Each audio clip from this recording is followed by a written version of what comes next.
Most people lose not because they are weak, but because they cannot control their emotions when challenged. Think about the last time you watched someone who was completely right lose an argument. They had the facts, they had the logic, but the moment the pressure hit, they cracked. Their voice went up, their hands started moving too fast, and just like that, nobody believed them anymore. Every confrontation you face is a test, not of your intelligence, not of your facts. It's a test of control. Can you stay steady when someone attacks your idea? Can you think clearly when your heart is pounding? Can you speak calmly when everything inside you wants to explode? If you can, you win. Not just the argument, you win respect, trust, and power. Machiavelli understood something most people still miss today. Power doesn't belong to the loudest person in the room. It belongs to the one who stays calm when everyone else breaks. Machiavelli spent his life studying leaders and politicians. He watched empires rise and fall, and he discovered a brutal truth. If you can't control yourself, you can't control anything else. Today we're breaking down exactly how to stay unshaken in any confrontation. How your body betrays you in seconds, how people read you before you even speak, and how to turn tension into your advantage. Before we dive in, say this with me. I stay unshaken. Mean it, because by the end of this, you'll understand why that sentence carries more weight than any argument you could make. Let's begin. Number 1. People trust steadiness, not excuses. Here's what most people get completely wrong. They think confrontations are won with the right words. They rehearse their defense. They prepare their facts. They line up their logic like weapons. And then when the moment comes, they deliver their perfect response. And nobody cares. Because in heated moments, people aren't listening to your words the way you think they are. They're watching you, reading you, studying every micro-signal your body sends. How steady is your voice? How calm is your face? How controlled is your breathing? Based on those signals, they make a snap judgment about whether you're credible or not, whether you're strong or weak. Machiavelli wrote, "Men are governed by appearances as much as by reality." He didn't say appearances matter a little. He said they matter as much as reality itself. How you look in a confrontation is just as important as whether you're actually right. Watch two people argue. One person has all the facts, but their voice is shaky. They keep looking away. They're fidgeting. The other person might be half wrong, but they're calm. They speak slowly. They hold eye contact. Who wins in your mind? The calm one, every time. Because calmness projects reliability. It makes people think, this person knows something I don't. This person is in control. Nervousness projects weakness. It makes people think, this person is hiding something. This person doesn't even believe their own words. You can have the truth on your side and still lose because you couldn't control your delivery. This is why preparation isn't just about what you'll say. It's about how you'll show up. When someone challenges you, your first job isn't to defend yourself. Your first job is to stay steady. If your tone is calm, you appear credible, even without the perfect answer. People will wait for a calm person to speak. They'll give them the benefit of the doubt, but they won't wait for someone who's panicking. Think about job interviews. Someone asks a tough question you didn't expect. You have two options. Option 1, panic, talk fast, stumble over words, fill silence with anything. Your voice goes up. You can see in their eyes you're losing them. Option 2. Pause. Breathe. Look them in the eye. That's a great question. Let me think about that for a second. Then take that second. Calmly. Which version gets the job? The second one. Not because the answer was better, because the presence was stronger. This applies everywhere. Arguments with your partner, conversations with your boss, public criticism, family drama. Your words matter less than your presence. Your logic matters less than your composure. Stay steady, and people will trust you even when they disagree. Stay steady, and you control the room even without all the answers. Steadiness is trust. Nervousness is doubt. Number 2. Steady body, steady mind. Let's get specific, because saying stay calm is easy. Actually doing it when your heart is racing is different. In a confrontation, people scan your body, and your body tells the truth, even when your mouth lies. You can say, "I'm fine." But if your hands shake and your eyes dart around, nobody believes you. Your body is a billboard advertising your internal state. Most people can read it in 3 seconds. Shaking hands mean nervousness.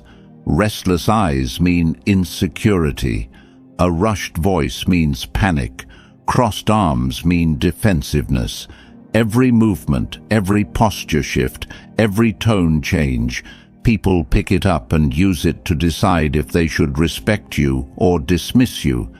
Machiavelli said, "Men judge more by the eye than by the hand." What they see in your composure matters more than what you argue with words.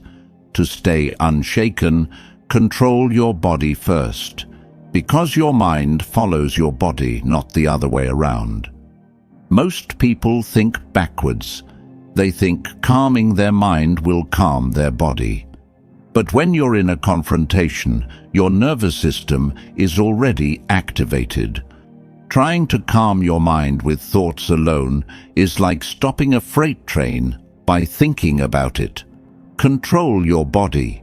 Your brain takes cues from your body. If your body is calm, your brain thinks, maybe this isn't so dangerous. Your mind follows. 3 things you can control right now. First, your breathing. When stressed, your breathing speeds up and gets shallow. You breathe from your chest. This signals your brain, danger, survival mode. Your prefrontal cortex, the part that handles logic and reasoning, goes offline.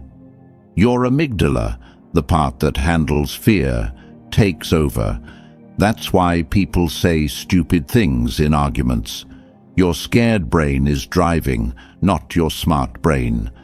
So when you feel heat rising, slow your breathing. In through your nose, out through your mouth. Breathe from your belly, not your chest. Do this a few times. Your heart rate drops. Your brain gets the message, we're okay. Now you can think clearly. Second, your posture. Stand or sit like you're in control. Not arrogant, just solid. Standing, plant your feet shoulder-width apart. Don't shift weight back and forth. Just stand firm. Sitting, sit up straight. Don't slouch. Keep shoulders relaxed but not slumped. Keep your hands visible and still. Don't fidget with your pen, phone, hair. Don't tap fingers. Don't cross and uncross your arms. Every unnecessary movement broadcasts nervousness. Keep your hands still, on the table, on your lap, at your sides, calm and controlled. This makes you look steady to everyone watching, and it makes you feel steady. Your brain sees your body acting calm and starts to believe it. Third, your voice. When nervous or angry, your voice speeds up, gets higher, gets louder or quieter in weird ways. You talk faster, trying to get everything out before losing nerve. The moment your voice changes like that, people stop trusting you. So slow it down. Speak at 70% of your normal speed. Lower your pitch slightly. Keep volume steady. If you need to pause, pause. Don't fill silences with or nervous laughter. Just pause. Let silence sit there. Silence is power. Silence makes others uncomfortable. When they're uncomfortable, they start talking to fill the gap. When they start talking, you're back in control. A calm, measured voice makes people stop and listen. It makes you sound like you know something they don't. Here's what most don't realize. Calm body language doesn't just make you look strong. It makes others doubt their own agitation. When you stay calm while someone yells, something strange happens in their brain. They start feeling off balance. They're throwing energy at you, and you're not reacting how they expected. They expected you to yell back, to match their intensity. When you don't, they question themselves. Why am I so worked up? Why isn't this person scared? Do they know something I don't? Just like that, you've taken the upper ground without raising your voice. Machiavelli knew that whoever controls their body controls the situation. Power isn't about aggression, it's about presence. When someone comes at you hard, when tension spikes, remember, slow your breathing, steady your posture, measure your voice. Master your body and your mind follows. Master both, and no one can shake you. Number 3, detachment creates clarity. Let's talk about taking things personally. Someone criticizes you, questions your competence, and immediately you feel it in your chest. That heat, that defensiveness, that voice screaming, "How dare they?" From that moment, you're not thinking clearly anymore. You're reacting, defending, protecting your ego instead of solving the problem. That's when you lose.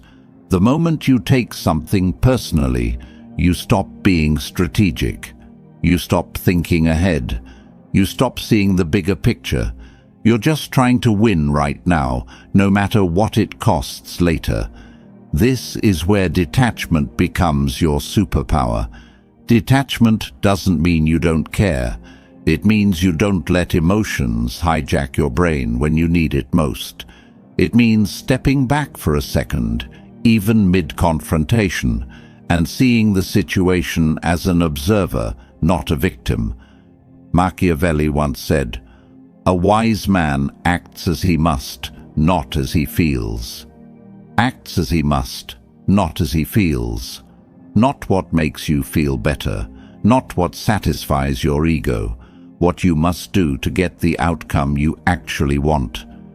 Most times that means staying calm, staying detached, and responding intelligently instead of emotionally.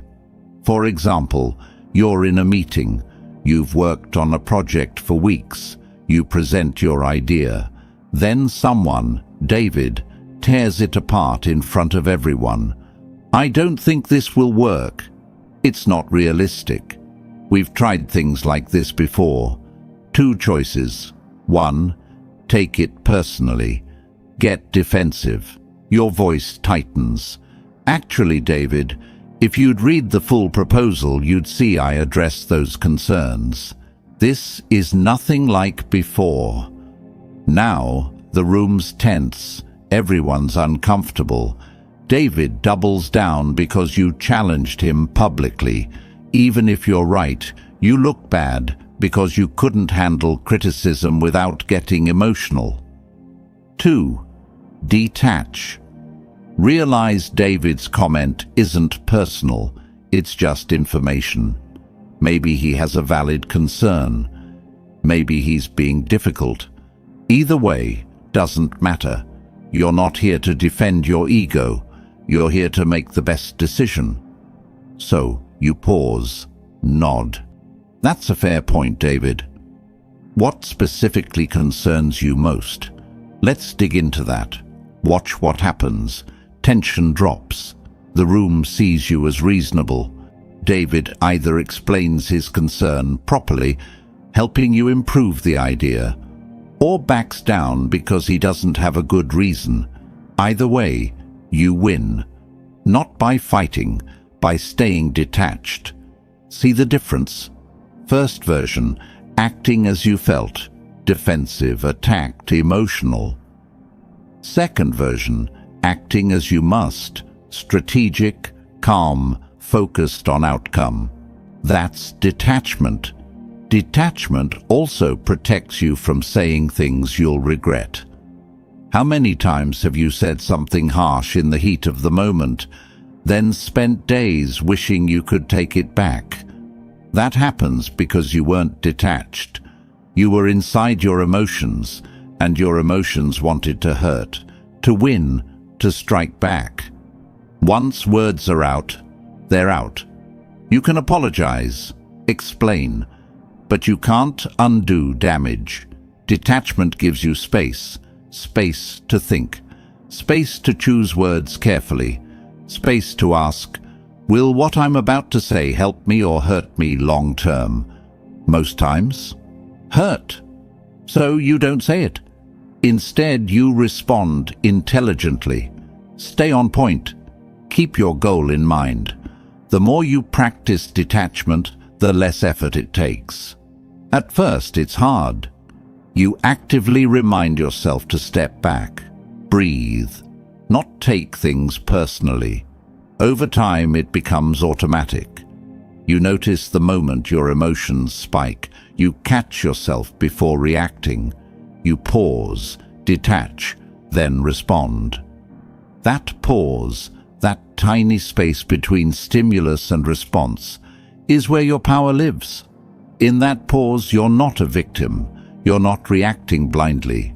You're choosing your response. When you're choosing, you're in control. One more example.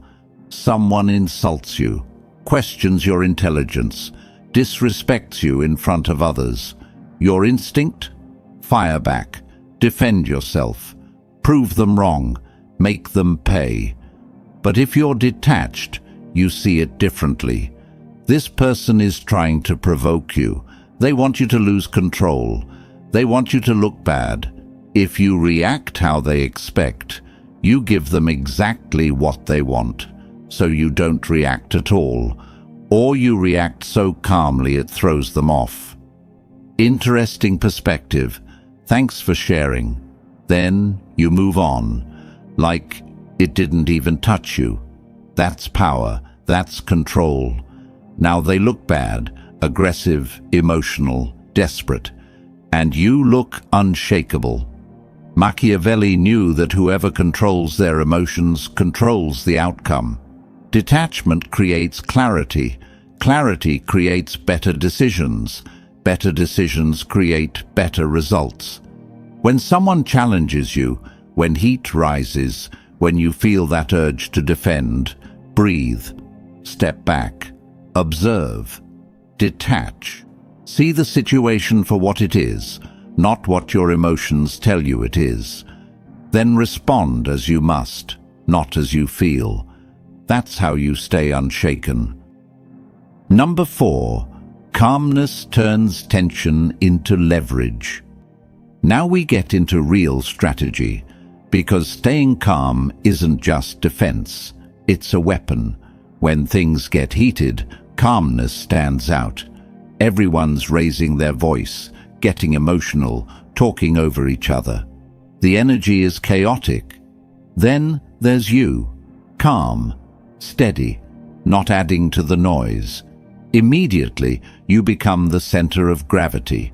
People pay attention differently, not because you're loud, because you're quiet in a room full of noise. That's where leverage begins. When you're calm in chaos, others unconsciously follow your lead. They lower their voices to match yours. They slow down. They look to you for direction, stability, reassurance. You become the anchor in the room, the one who looks in control even if others outrank you, even if they're older, more experienced. None of that matters. In that moment, authority belongs to whoever looks least shaken. Pure Machiavelli. He understood real authority isn't given by titles. It's taken by whoever commands presence. Arguments with your partner. You stay calm while they're upset. Suddenly you're the reasonable one, even if partly wrong. Conflicts with family. You keep your voice steady while others yell. You become who people turn to for solutions. Workplace disputes. You remain composed while others freak out. Your boss sees you as leadership material. It's not manipulation. It's understanding reality. People gravitate towards stability. When everything's falling apart, they want someone who isn't. Someone who looks like they know what to do next. If you're that person, you gain influence you didn't have before. You don't need all the answers. You don't need to be the smartest. You don't even need to be right. You just need to be calm. Calmness creates the illusion of competence, makes people think you're more capable than you might be in that moment. Once they think that, they defer to you. Ask your opinion. Look for your approval. That's leverage. Let's be clear. Leverage here doesn't mean manipulation. It means you're in a better position to guide the outcome in a way that works for everyone. With leverage, you can de-escalate. Propose solutions others wouldn't have listened to if you were emotional too. You can say, let's all take a breath and approach this differently, and people actually listen because you're not part of the problem, you're part of the solution. Machiavelli wrote extensively about perception and power.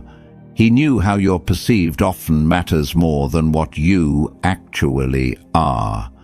A prince who appears strong is strong, even if his kingdom struggles.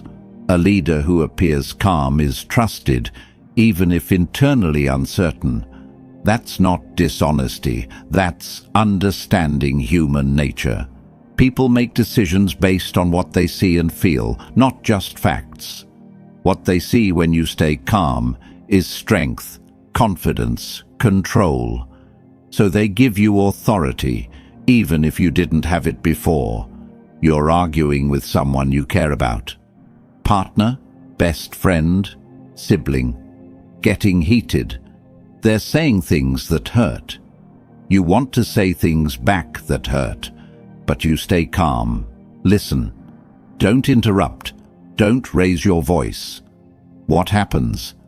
At first, they might keep going, keep pushing, but after a while, your calmness works on them. They start feeling uncomfortable being the only emotional one. They start calming down too. When they calm down, the real conversation can finally happen, where you actually solve the problem instead of just hurting each other. That's leverage, not over them, with them. Calmness doesn't just protect you, it changes the entire dynamic. It turns tension into opportunity, to lead, to guide, to create a better outcome. When the room is hot, when emotions are running high, when things feel out of control, don't add to the fire. Be the calm in the storm. Watch how quickly you become the person everyone's looking to. Number 5. Consistency builds an untouchable reputation. Here's where everything comes together. Staying calm once, in one meeting, one argument, one confrontation. That's good. It helps in that moment. People notice. You handle it well. You move on. But staying calm consistently, over time, in every situation, that's when you become untouchable. If you're calm once, people dismiss it as luck. They just happened to be in a good mood, or they weren't really invested. They don't give you credit. They don't change how they see you. But if you remain calm consistently, every time something goes wrong, every challenge, every pressure moment, people start labeling you. The label, unshakable. Once that label sticks, it becomes your reputation. Your reputation protects you in ways you can't imagine. When you have a reputation for staying calm under pressure, people stop trying to pressure you. They know it won't work. Raising their voice won't rattle you. Aggressive tactics, threats, emotional manipulation, none of it will move you. So they stop wasting energy. They approach you differently, with respect, professionalism, their best behavior, because they know that's the only way to get through to you. Your calmness becomes a shield. It filters out nonsense before it even reaches you. Think about someone you know who never loses their cool. Really, never. No matter what. How do people treat that person? Carefully. With respect. Because everyone knows that person won't react like most people do.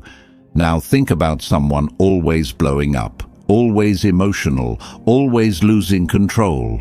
How do people treat them? With caution, sure, but not respect. They see them as unpredictable, unreliable, someone to avoid. That's the difference reputation makes. Machiavelli understood this. He knew consistency separates respected leaders from forgotten ones. A prince who is sometimes cruel, sometimes merciful, confuses people. They don't know what to expect. When people don't know what to expect, they don't trust you.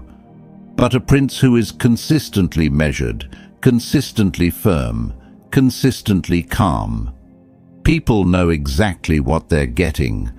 That predictability builds trust. Even if they don't always like your decisions, they respect your consistency. Same applies to you. When you're consistently calm, people learn that's who you are. Not a mood, not a one-time thing. Your character. Once it's your character, it becomes your identity. People introduce you that way. You need to meet Alex. Nothing rattles them. Or at work. If there's a crisis, get Jordan in the room.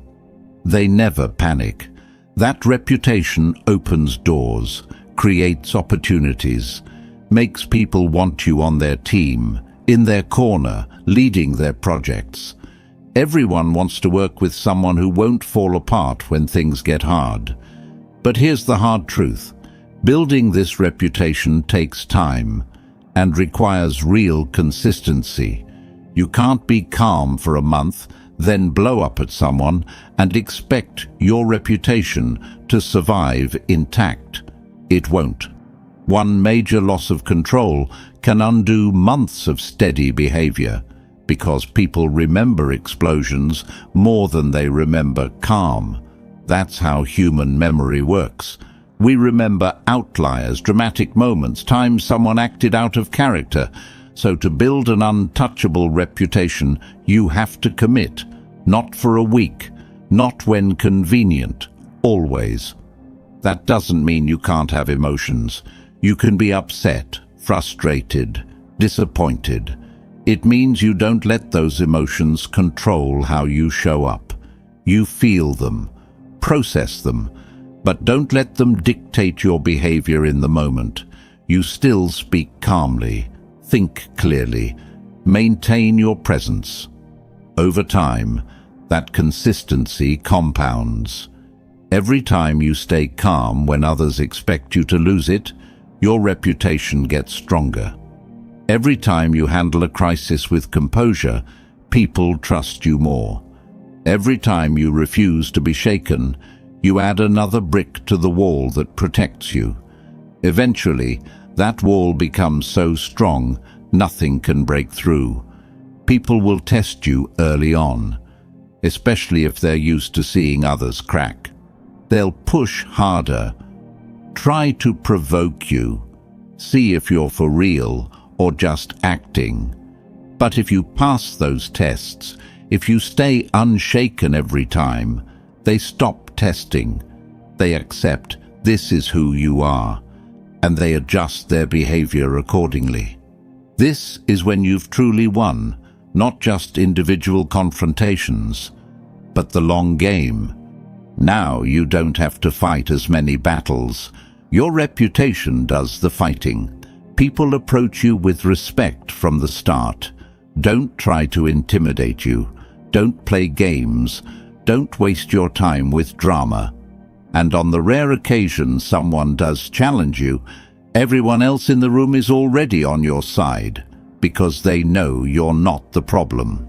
Machiavelli said, "It is better to be feared than loved if you cannot be both."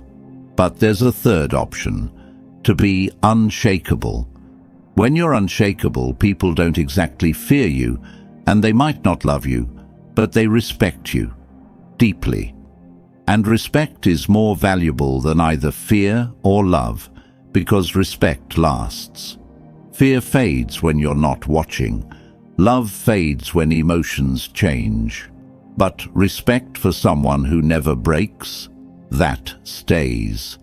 If you take nothing else from this, take this. Calmness is not just a tactic, it's an identity.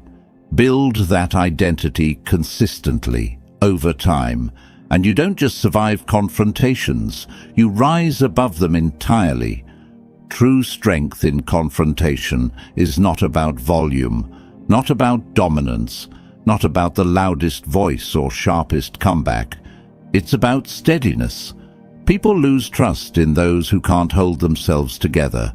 They see someone shaking, voice cracking, emotions spilling, and think, this person can't be trusted with anything important. But when they see someone stay calm, who doesn't flinch, who keeps composure when everyone else falls apart, they follow, they respect. Sometimes they even fear. Not because you're aggressive, because you're untouchable. Machiavelli's lesson is simple. Control yourself first, and you control the situation. When you master your breathing, your posture, your voice, you master the room. When you detach from emotion and act strategically, you win the long game. When you stay calm consistently, you build a reputation that protects you forever. This isn't theory. This is how power actually works. The person who stays unshaken doesn't need to be the smartest, the strongest, or the most experienced. They just need to be the one who doesn't break. And over time, that becomes everything. So remember, you don't win arguments by being louder. You win by being untouchable. Practice this in small moments first. When someone cuts you off in traffic, when a colleague snaps at you, when family pushes your buttons, stay calm, breathe slow, speak steady, detach. Each time you do, you're building the skill, building the reputation, building the identity. Eventually it becomes who you are, not what you do in some situations, who you are in all situations. That's when you become truly unshaken. If this resonated with you, hit that like button. Share this with someone who needs to hear it. Subscribe for more lessons on power, composure, and strategy. And before you go, say this one more time with me. Nothing moves me. Mean it. Live it. Become it. You're unshaken. Now prove it.